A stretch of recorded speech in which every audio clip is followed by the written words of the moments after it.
ஓம் சாந்தி. 18/5/2024 காலை முரளி பாப் தாதா மதுபன்.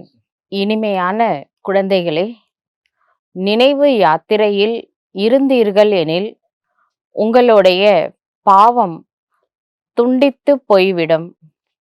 ஏனென்றால் நினைவுதான் வாளின் கூர்மையாகும். இதில் தன்னைத்தானே ஏமாற்றிக் கொள்ள வேண்டாம். கேள்வி: குழந்தைகளின் நடவடிக்கையை மாற்றிக்கொள்ள பாபா எந்த ஒரு வழியை கூறுகின்றார்? பதில்: குழந்தைகளே, தன்னுடைய உண்மையிலும் உண்மையான சார்ட் வையுங்கள். சார்ட் வைப்பதனாலேயே நடவடிக்கையில் மாற்றம் ஏற்படும். முழு நாளில் நம்முடைய நடவடிக்கை எவ்வாறு இருந்தது என்பதை பார்க்க வேண்டும். யாருக்கும் துக்கம் தரவில்லைதானே? தவறான விஷயங்களை செய்யவில்லைதானே? ஆத்மா என புரிந்து பாபாவை எவ்வளவு நேரம் நினைவு செய்தேன்? எத்தனை பேரை தனக்கு சமமாக ஆக்கினேன்? இவ்வாறு யார் கணக்கு வைக்கின்றார்களோ அவர்களுடைய நடத்தையில் மாற்றம் ஏற்பட்டு விடுகின்றது. யார் செய்வார்களோ அவர்களே பலனை பெறுவார்கள். செய்யவில்லை எனில் பக்ஷாதாபப்படுவார்கள். ஓம் சாந்தி. ஆன்மீக குழந்தைகளுக்கு ஆன்மீக தந்தை வந்து புரிய வைக்கின்றார். ஏனென்றால் இங்கு எதிரில் இருக்கின்றீர்கள். அனைத்து குழந்தைகளும் தன்னுடைய சுய தர்மத்தில் இருக்கின்றார்கள். மேலும் பாபாவை நினைவு செய்கின்றார்கள் என்று சொல்ல முடியாது. எங்கேயாவது புத்தி அவசியம் செல்லத்தான் செய்கின்றது. இதனை ஒவ்வொருவரும் தாங்களே புரிந்து கொள்ள முடியும். முக்கியமான விஷயமே சத்தோ பிரதானம் ஆவதுதான். அதுவும் கூட நினைவு யாத்திரை இல்லாமல் சத்தோ பிரதானமாக ஆக முடியாது. பாபா காலையில் யோகத்தில் அமர்ந்து குழந்தைகளை ஈர்க்கின்றார், கவர்ச்சிக்கின்றார். வரிசை கிரமமாகத்தான் ஈர்க்கப்படுகின்றார்கள்.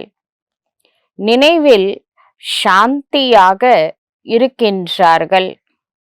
உலகத்தை மறந்து போகின்றார்கள். ஆனால் முழு நாளிலும் என்ன செய்கின்றார்கள் என்பதுதான் கேள்வி. அதிகாலையில் 1 மணி அல்லது அரை மணி நேரம் நினைவு யாத்திரையில் இருக்கின்றார்கள். இதில் ஆத்மா தூய்மையாகின்றது, ஆயுளும் அதிகரிக்கின்றது. இருப்பினும் முழு நாளில் எவ்வளவு நினைவு செய்கின்றார்கள், எவ்வளவு சுயதர்ஷன சக்கரதாரியாக ஆகின்றார்கள். பாபா அனைத்தையும் தெரிந்திருக்கின்றார் என்றெல்லாம் இல்லை. தன்னுடைய உள்ளத்தை கேட்க வேண்டும். நான் முழு நாளிலும் என்ன செய்தேன்? இப்பொழுது நீங்கள் சார்ட் எழுதுகின்றீர்கள். சில குழந்தைங்க சரியாக சார்ட் எழுதுகின்றார்கள், சில குழந்தைகள் தவறாக எழுதுகின்றார்கள்.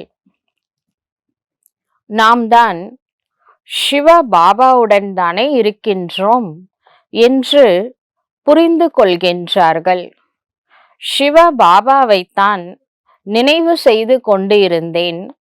ஆனால் உண்மையாகவே சிவ நினைவில் இருந்தேனா? முற்றிலும் அமைதியில் இருப்பதனால் பிறகு இந்த உலகம் கூட மறந்து விடுகின்றது. நான் சிவ பாபாவின் நினைவில்தான் இருக்கின்றேன் என்று தன்னைத்தானே ஏமாற்றிக் கொள்ள வேண்டாம். தேகத்தின் அனைத்து தர்மங்களையும் மறந்துவிட வேண்டும். நம்மை சிவ தந்தை கவர்ச்சி செய்து முழு உலகத்தையுமே மறக்க வைக்கின்றார். தன்னைத்தான் ஆத்மா என புரிந்து சிவ தந்தையை நினைவு செய்ய வேண்டும். பாபா கவர்ச்சி செய்கின்றார். அனைத்து ஆத்மாக்களும் தந்தையை நினைவு செய்ய வேண்டும். மேலும் வேறு எந்த நினைவும் வரக்கூடாது. ஆனால் உண்மையாகவே நினைவு வருகின்றதா அல்லது இல்லையா? அதனை நாம உண்மையிலே ஸ்ரீபாபாவுடைய நினைவுல இருக்கிறோமா அல்லது சிவ தந்தையை நினைக்கிறது இல்லையா என்று தன்னைத்தானே சோதனை செய்து கணக்கு எடுக்க வேண்டும். நான் எவ்வளோ நேரம் பாபாவுடைய நினைவுல இருந்தேன் ஒரு நாளைக்கு? இது செல்ஃப் செக்கிங் பண்ணி நாம சோதனை செய்து கணக்கு எழுத வேண்டும். சார்ட் எழுத சொல்றாரு. எவ்வளவு நாம் தந்தையை நினைவு செய்கின்றோம்? எடுத்துக்காட்டாக நாயகன் நாயகி இருப்பதை போன்று இந்த நாயகன் நாயகி என்பது ஆன்மீக தன்மையாகும். ஸ்தூலமா தேகதாரி கிடையாது. நம்ம நாயகனுக்கு தேகமே இல்லை. எந்த அளவு நாம ஆத்மா அபிமானியா இருக்கிறோமோ அந்த அளவு நாயகியாக ஆக முடியும். இந்த விஷயம் தனிப்பட்ட விஷயமாகும். அந்த நாயகன் நாயகி என்பது உலகிய விஷயமாகும். இது ஆன்மீக விஷயமாகும். நான் எவ்வளவு சமயம் தெய்வீக குணத்தில் இருக்கின்றேன் என்று பார்க்க வேண்டும். எவ்வளவு சமயம் பாபாவின் சேவையில் இருக்கின்றேன். பிறகு மற்றவர்களுக்கும் கூட நினைவுபடுத்த வேண்டும். ஆத்மாவில் எந்த துரு படிந்துள்ளதோ அதனை நினைவு இல்லாமல் நீக்க முடியாது. பக்தியில அநேக பேரை நினைவு செய்தீர்கள். இங்கு ஒருவரை மட்டுமே நினைவு செய்ய வேண்டும். நாம் ஆத்மா சிறிய புள்ளியாக இருக்கின்றோம். ஆகவே பாபா கூட சிறிய புள்ளியாக, மிக மிக சூக்ஷ்ம புள்ளியாக இருக்கின்றார். மற்றபடி இந்த ஞானம்தான் உன்னதமான ஞானமாகும். ஸ்ரீ லக்ஷ்மி அல்லது ஸ்ரீ நாராயண் ஆக வேண்டும். விஸ்வத்தின் எஜமானன் ஆவது என்பது சித்தி வீட்டிற்கு செல்வது போல சுலபமான காரியம் அல்ல. பாபா கூறுகின்றார், தன்னைத்தான் அதிமேதாவியாக, அதாவது எனக்கு எல்லாம் தெரியும், எல்லாம் தெரிந்தவர் என்று புரிந்து கொண்டு தன்னைத்தானே ஏமாற்றிக் கொள்ள வேண்டாம். தன்னிடம் கேளுங்கள். முழு நாளில் நான் தன்னை ஆத்மா என்று புரிந்து பாபாவை எவ்வளவு நேரம் நினைவு செய்தேன்? துரு நீங்குவதைப் போன்று எத்தனை பேரை தனக்கு சமமாக ஆக்கினேன்? இந்த கணக்கை ஒவ்வொருவரும் தனக்காக வைக்க வேண்டும். யார் செய்கின்றார்களோ அவர்கள் அதன் பலனை அடைவார்கள். செய்யவில்லை எனில் பக்ஷாதாபப்படுவார்கள். நம்முடைய நடத்தை முழு நாளில் எவ்வளவு உள்ளது என்பதை பார்க்க வேண்டும். யாருக்கும் துக்கம் தரவில்லைதானே? அல்லது தவறான விஷயங்களை ஏதேனும் செய்தேனா? எதுவும் செய்யலதானே? சார்ட் வைங்க. சார்ட் வைக்கிறதுனால நம்முடைய நடவடிக்கை நடத்தையில் மாற்றம் ஏற்படும். பாபா வழி கூறுகின்றார். எதிரில் வந்து நின்று விடுகின்றார்கள். 2 பெண்களாக இருப்பினும் கூட காட்சி கிடைக்க முடியும். 2 ஆண்களாக இருப்பினும் கூட காட்சி கிடைக்க முடியும். சில உறவினர்கள் அல்லது நண்பன் சகோதரனை விட மிகவும் வேகமாக செல்கின்றார்கள். நண்பர்களிடையே அவ்வளவு அன்பு வந்து விடுகின்றது. நண்பர்கள்ட்ட இருக்கிற அன்பு போல கூட பிறந்த சகோதரர்கள்ட்ட கூட இருக்கிறது இல்லை. அவ்வளோ ஃப்ரெண்ட்ஷிப் வந்து சில இடங்கள்ல சிலர் வந்து அந்த நட்பு வந்து முக்கியமாக இருக்கின்றது.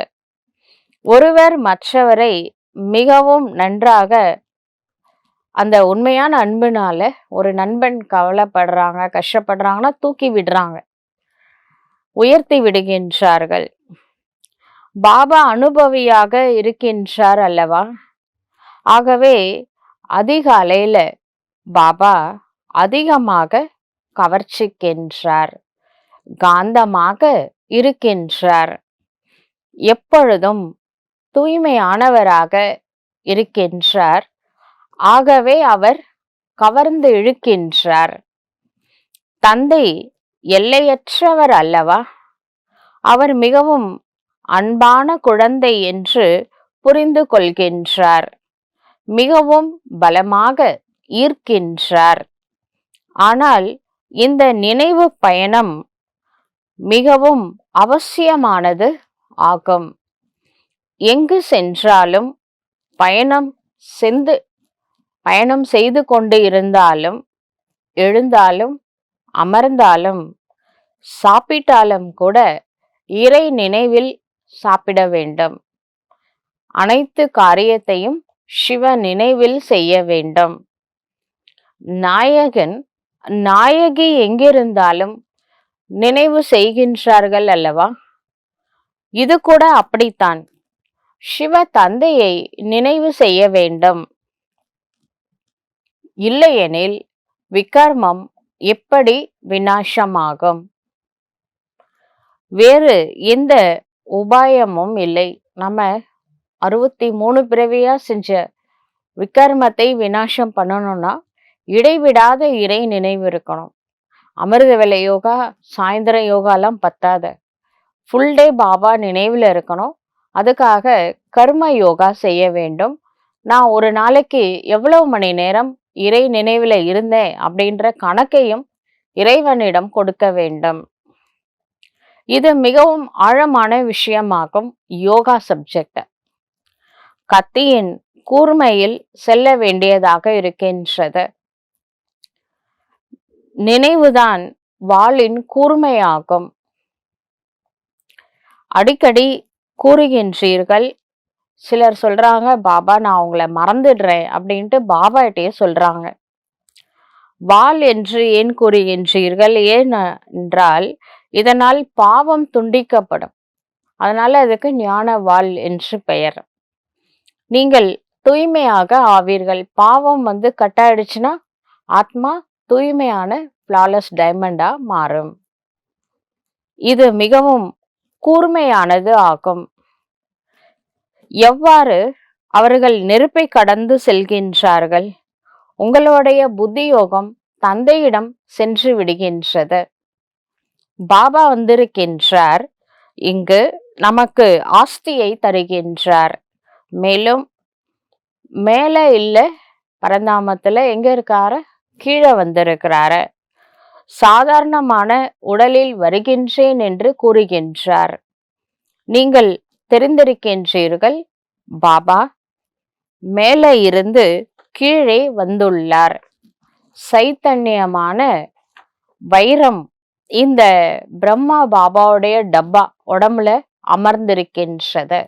பிரம்மா பாபா உடல் ஒரு டப்பானா, வைரம் வைக்கிற பாக்ஸ் அப்படின்னா, அந்த பாக்ஸுக்குள்ள உட்கார்ந்துட்டு இருக்கிறது காட் சிவா, வைரம். நாம் பாபாவின் முன்பாக அமர்ந்திருக்கின்றோம் என்று இதுல குஷி அடைந்து விட வேண்டாம். இதனை பாபா தெரிந்திருக்கின்றார். பாபா மிகவும் ஈர்க்கின்றார். ஆனால் அவையெல்லாம் வெறும் அரை மணி நேரம்தான், 3/4 மணி நேரத்திற்கு மட்டுமே.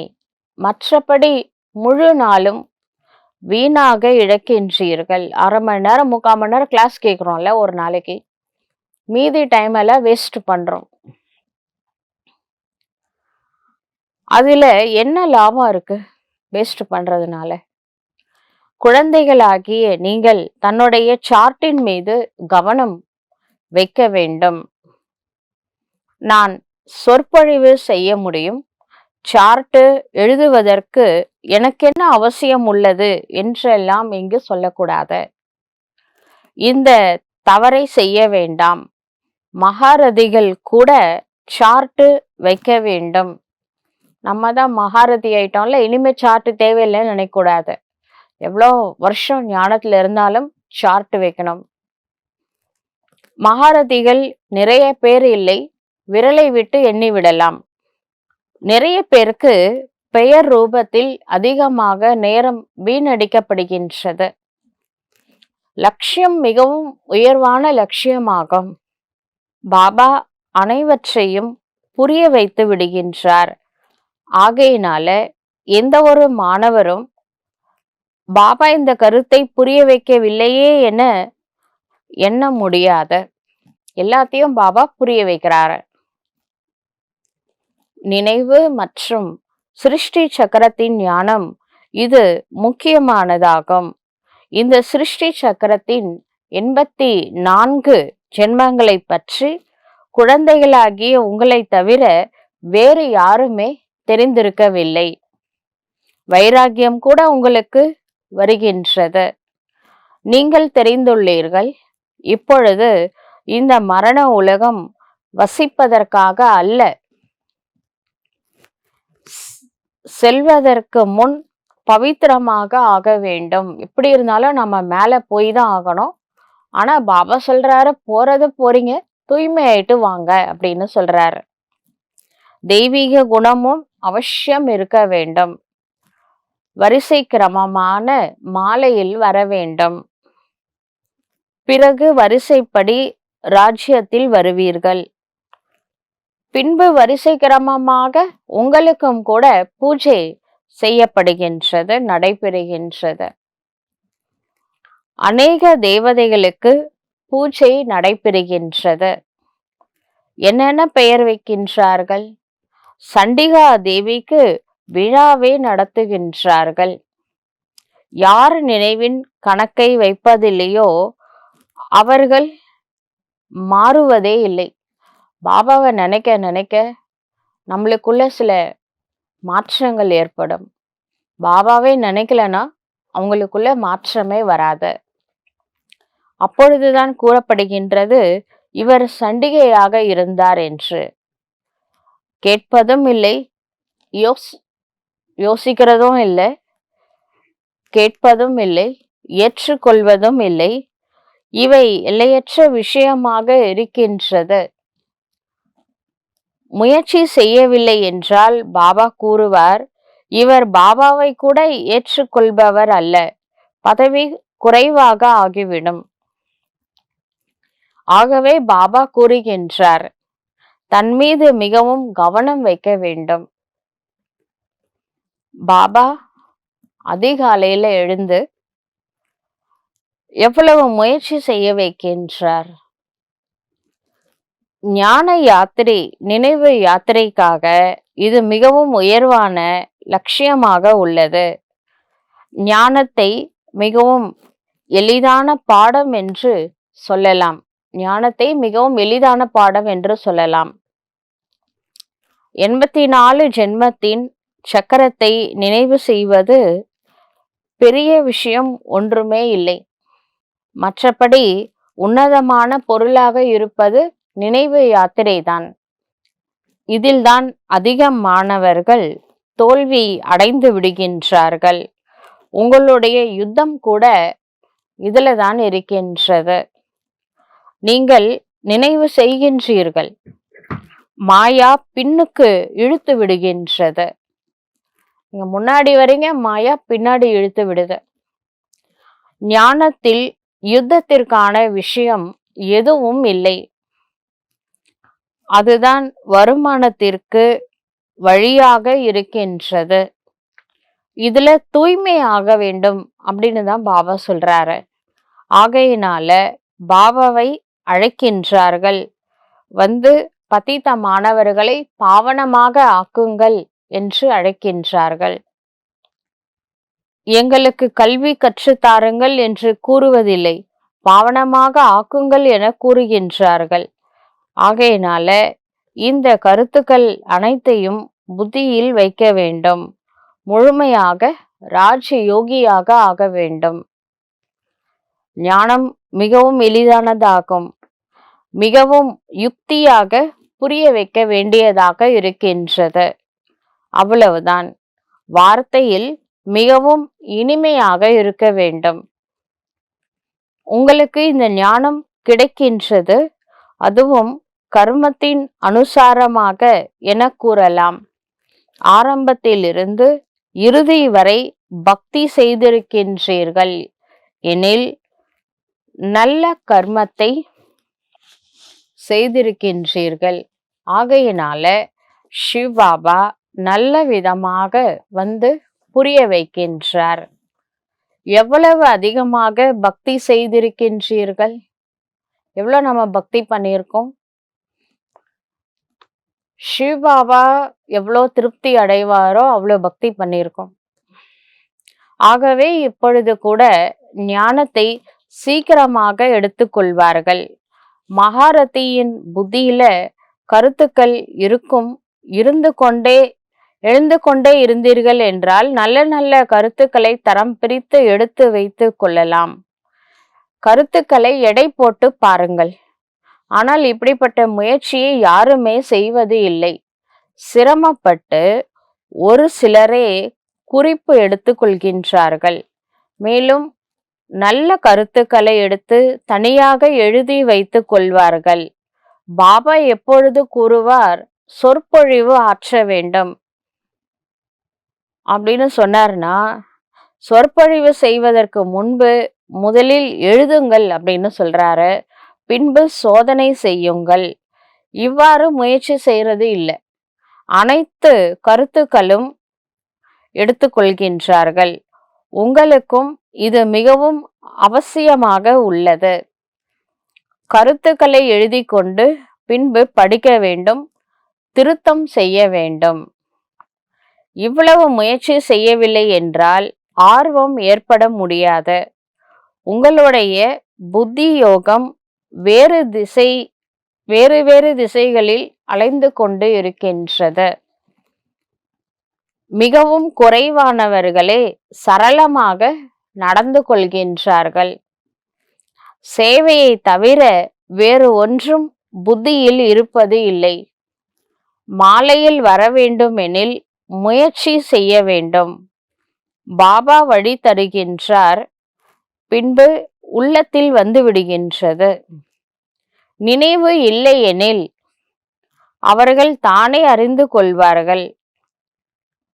மற்றபடி தொழில் காரியங்கள் முதலியவற்றை செய்யுங்கள். ஆனால் ஆனால் டைரி சதா பையில் இருக்க வேண்டும். நீங்கள்தான் அதிகமாக குறிப்பு எடுத்துக்கொள்ள வேண்டும். அலட்சியமாக இருந்தீர்கள் என்றாலோ, தன்னைத்தானே அதிமேதாவியாக புரிந்து கொண்டீர்கள் என்றாலோ, மாயாவும் கூட குறைந்தது அல்ல. தொந்தரவு கொடுத்து கொண்டே இருக்கும். லக்ஷ்மி நாராயண் ஆவது என்பது சித்தி வீட்டுக்கு போவது போல மிக பெரிய ராஜ்யம் ஸ்தாபனை ஆகி கொண்டு இருக்கின்றது. லக்ஷ்மி நாராயண் ஆகிறது சித்தி வீட்டுக்கு போற மாதிரி ஈஸியான விஷயம் இல்லை. கோடியில ஒரு சிலர் தான் வெளிப்படுவார்கள். நாலேஜ் எல்லாருக்கும் கிடைக்கும், அதுல ஒரு சிலர் தான் வெளிப்படுவார்கள். பாபா கூட அதிகாலையில விடியற்காலையில 2 மணிக்கு எழுந்து எழுதுவது உண்டு. பிறகு படிப்பார். கருத்துக்கள் மறந்துவிட்டது எனில் பின்பு அமர்ந்து படித்து பார்ப்பார். உங்களுக்கு புரிய வைப்பதற்காக. ஆகவேதான் புரிய வைக்கப்படுகிறது. நினைவு யாத்திரை இப்பொழுது வரை இந்த அளவு உள்ளது. கர்மாதீத்த நிலை எந்த அளவு உள்ளது? இலவசமாக யாரையும் உயர்த்துவது முன்னேற்றுவது இல்லைதானே? மிகவும் முயற்சி தேவைப்படுகின்றது. கர்மத்தின் சுமை இருக்கின்றது அல்லவா? நினைவு செய்ய வேண்டியதாக உள்ளது. நல்லது, புரிந்து கொள்ளுங்கள். முரளி பிரம்மா பாபாவுடையது அல்ல. முரளி யாரு வாசிக்கிறாங்க? சிவ தந்தை. சிவபாபா முரளி எடுக்கிறாரு. குழந்தைகளுக்கு எப்பொழுதும் புரிய வைக்கின்றார். சிவபாபா தான் உங்களுக்கு சொல்கின்றார். சில நேரங்களில் இந்த குழந்தை, அதாவது பிரம்மா பாபா கூட பேசுவாரு. யார் முற்றிலும் துல்லியமாக கூறினார்கள், இவருக்கு முழு நாளும் மிகவும் சிந்திக்க வேண்டியதாக இருக்கின்றது. பல குழந்தைகளின் பொறுப்பு இருக்கின்றது. குழந்தைகள் பெயரில் ரூபத்தில் மாட்டிக்கொண்டு அலை கழிப்பது போன்று ஆகிவிடுகின்றார்கள். குழந்தைகளை பற்றிய எண்ணம் இருக்கின்றது. குழந்தைகளுக்காக வீடு கட்ட வேண்டும் என்று சிலர் நினைக்கிறாங்க. பேரண்ட்ஸ் இந்த ஏற்பாடு செய்ய வேண்டும். அனைத்தும் நாடகமாக உள்ளது.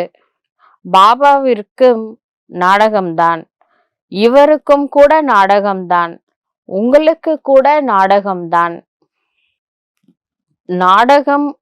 நாடகப்படி இல்லாமல் எதுவும் நடத்த முடியாது. வினாடிக்கு வினாடி நாடகத்தின்படி நடந்து கொண்டே இருக்கின்றது. நாடகத்தை நினைவு செய்வதால் அசைந்து விடக்கூடாது. ஆடாது அசையாது நிலையானவர்களாக இருக்க வேண்டும். புயல் கூட நிறைய வரும். சில குழந்தைகள் உண்மையை கூறுவது இல்லை. கனவு கூட நிறைய வருகின்றது. மாயை அல்லவா? கனவுல வர்றது கூட விகாரம். 5 விகாரத்துல ஏதாவது ஒண்ணு வந்தது கனவுல அப்படின்னா அதுவும் மாயை தான். இதற்கு முன் வராதவர்களுக்கு கூட வரக்கூடும். பாபா புரிந்து கொள்கின்றார். குழந்தைகள் ஆஸ்தியை பெறுவதற்காக நினைவில் முயற்சி செய்ய வேண்டியதாக இருக்கின்றது. சில குழந்தைகள் 21 வம்சத்திற்கு உலகத்தின் எஜமானர்களாக ஆகின்றார்கள். ஆகவே அவர்களை போன்று நன்றாக முயற்சி செய்ய வேண்டும். இனிமையான தந்தையை நினைவு செய்ய வேண்டி உள்ளது. பாபா நம்மை உலகின் எஜமானர்களாக ஆக்குகின்றார் என்பதை உள்ளத்தில் இருக்கின்றது. பாபா நம்மை உலகத்தின் எஜமானராக ஆக்குகின்றார் என்பது உள்ளத்தில் இருக்கின்றது. இப்படிப்பட்ட தந்தையை அடிக்கடி நினைவு செய்ய வேண்டும். அனைவரிலும் அன்பானவர் சிவ தந்தைதான். இந்த தந்தை அதிசயம் செய்கின்றார். விஸ்வத்தின் ஞானத்தை தருகின்றார். பாபா பாபா பாபா என கூறி உள்ளுக்குள் மகிமை பாட வேண்டும். யார் நினைவு செய்து கொண்டே இருப்பார்களோ அவர்களுக்கு பாபாவின் ஈர்ப்பு ஏற்படுகின்றது. இங்கு வருவதே பாபாவிடம் புத்துணர்வு அடைவதற்காகத்தான். ஆகையினால பாபா புரிய வைக்கின்றார், இனிமையான குழந்தைகளே, தவறு செய்ய வேண்டாம். பாபா பார்க்கின்றார், எல்லா சென்டர்களிலிருந்தும் வருகின்றார்கள், எவ்வளவு குஷி அவர்களிடம் உள்ளது எனவும் பார்க்கின்றார். பாபா சோதனை செய்கின்றார் அல்லவா, முகத்தை பார்க்கின்றார், பாபாவிடம் எவ்வளவு அன்பு உள்ளது அது ஃபேஸ்லயே தெரியுதான். நம்ம ஃபேஸ்ல அவருக்கு தெரியுதான். பாபாவிற்கு எதிரில் வருகின்றார்கள் என்றால் மிகவும் பாபா ஈர்க்கவும் செய்கின்றார். இங்கு அமர்ந்து இருக்கும் பொழுது அனைத்தையும் மறந்து போய் விடுகின்றது. பாபாவை தவிர வேறு ஒன்றும் இல்லை. முழு உலகத்தையும் மறந்து போய்விட நேரிடுகிறது. அந்த நிலை மிகவும் இனிமையானதாகவும் உலகத்தை மறந்து போய் விடுகின்றது. அந்த நிலை இனிமையாகவும் அலௌகிகமாகவும் இருக்கின்றன.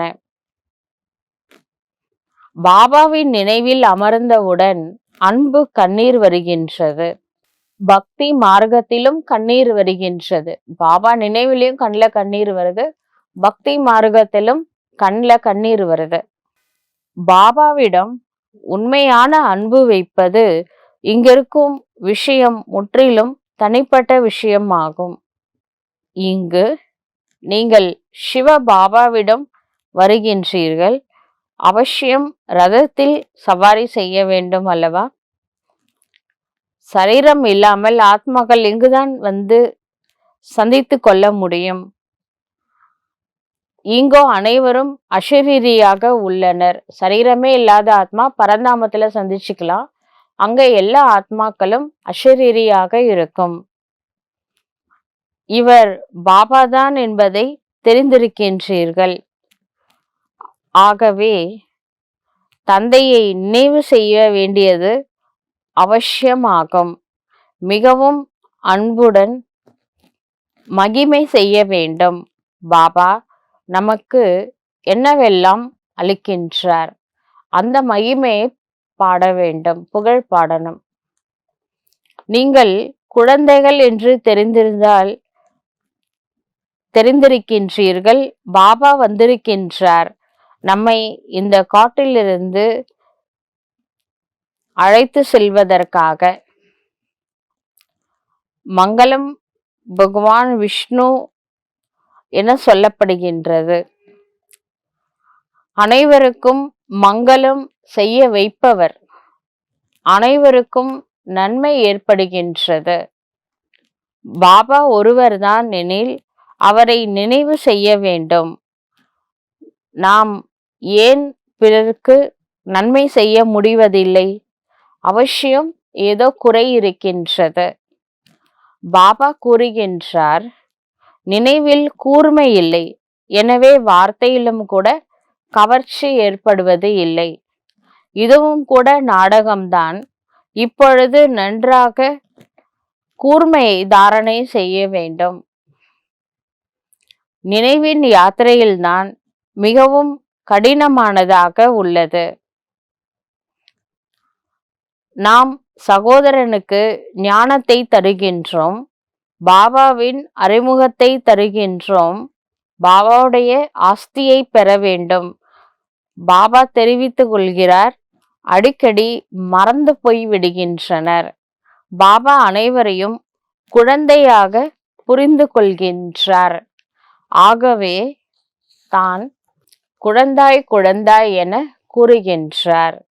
இந்த தந்தை அனைவருக்கும் சொந்தமானவர். சிவாவா எல்லாருக்கும் சொந்தமானவர். அதிசயமான நடிப்பு இவருடையது தானே. சத்தியுகம் திரேதாயுகத்துல மறைத்தல் தொழில் பண்ணாரு. துவாபரயுகம் கலியுகத்துல அருளல். இப்ப கலியுகம் எண்டுல சங்கம யுகத்துல படைத்தல், காத்தல், அழித்தல் அப்படிங்கிற முத்தொழில், மொத்தம் 5 தொழில் பண்றாரு. அதிசயமான நடிப்பு சிவ தந்தையுடையது ஆகும். மிகவும் குறைவான குழந்தைகளையே நினைக்கின்றார்கள். இந்த ஒரு வார்த்தை யாருக்கோ என பாபா குழந்தாய் குழந்தாய் என்று கூறுவார். குழந்தைகளுக்கு ஆஸ்தி தருவதற்காகவே வந்திருக்கின்றார். பாபா அனைத்தையும் கூறிவிடுகின்றார். குழந்தைகளிடம் நான் காரியம் செய்ய வேண்டியதாக உள்ளது அல்லவா? இது மிகவும் அதிசயமான ஞானமாகும். இந்த ஞானம் வைகுண்டத்திற்கு எஜமானர்களாக ஆக்கக்கூடியது ஆகும்.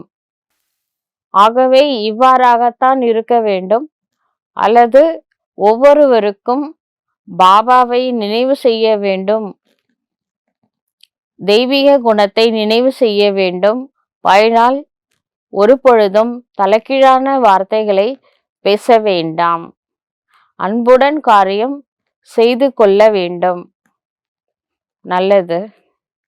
இனிமேலும் இனிமையான காணாமல் போய் கண்டு எடுக்கப்பட்ட செல்லமான குழந்தைகளுக்கு தாயும் தந்தையும் ஆகிய பாப் தாதாவின் அன்பு நினைவுகள் மற்றும் காலை வணக்கம். ஆன்மீக குழந்தைகளுக்கு ஆன்மீக தந்தையின் நமஸ்தே. ஆன்மீக குழந்தைகளின் ஆன்மீக தந்தைக்கு நமஸ்தே. தாரணைக்கான முக்கிய சாரம். முதல் பாயிண்ட், அதிகாலையில் ஏகாந்தத்தில் அமர்ந்து அன்புடன் தந்தையை நினைவு செய்ய வேண்டும். முழு உலகத்தையும் மறந்துவிட வேண்டும். இரண்டாவது பாயிண்ட், தந்தைக்கு சமமாக அனைவருக்கும் நன்மை செய்பவராக ஆக வேண்டும். குறைகளை அகற்றிவிட வேண்டும். தன் மீது மிகுந்த கவனம் வைக்க வேண்டும். தன்னுடைய ரெஜிஸ்டரை தானே சோதனை செய்து பார்க்க வேண்டும். வரதானம், அனைத்து பிராப்திகளின் பொக்கிஷங்களை நினைவு சொரூபமாக்கி காரியத்தில் ஈடுபடுத்தக்கூடிய திருப்தியான ஆத்மா ஆகுவீர்கள் ஆகுக. சங்கம யுகத்தினுடைய விசேஷமான வரதானம் திருப்தி ஆகும். மேலும் திருப்திக்கான விதை சர்வ பிராப்திகளாகும்.